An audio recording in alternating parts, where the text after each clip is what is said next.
Allez, un petit dernier pour la route. Monsieur le Président, Monsieur le Ministre, mes chers collègues, l'objet de cet amendement est d'aggraver la peine prévue par l'article L. 557-60-1 du Code de l'environnement en cas de récidive, comme c'est déjà le cas pour un grand nombre de crimes et délits.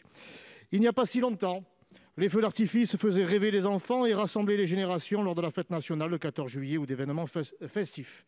C'était l'époque où l'on tirait à la verticale. Mais ça, c'était avant.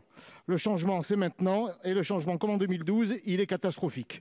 Aujourd'hui, ils sont tirés non plus à la verticale, mais à l'horizontale, en direction de nos forces de l'ordre. Et nous nous retrouvons obligés de légiférer pour empêcher des hordes de voyous de nuire.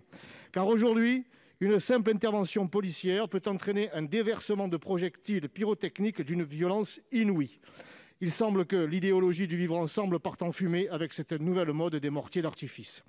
En octobre, nous découvrions le nom de Champigny-sur-Marne, devenu célèbre pour avoir vu son commissariat se faire attaquer pendant plus d'1 heure au mortier d'artifice sans pouvoir intervenir. En décembre, les images de Chanteloup-les-Vignes avaient choqué la France. Des policiers avaient été pris pour cible, les vitres de leur voiture avaient volé en éclats et 3 fonctionnaires de police avaient été sévèrement brûlés, tout ça pour avoir commis le crime de porter l'uniforme de la police française. Ces violences ont également éclaté au Mureau, à Plaisir, à Fontenay-le-Fleury et se propagent maintenant dans toute la France. La semaine dernière, c'était dans le Maine-et-Loire, c'était en Gironde, c'était en Seine-Maritime.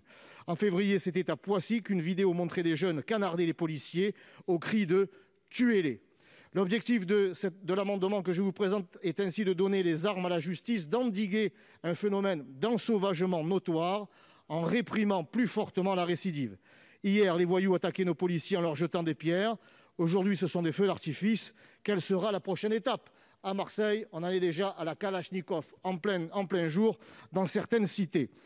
Il faut donc d'urgence que la peur change de camp avant que la situation ne nous échappe définitivement et que nos compatriotes de guerre lasse décident d'assurer eux-mêmes leur sécurité.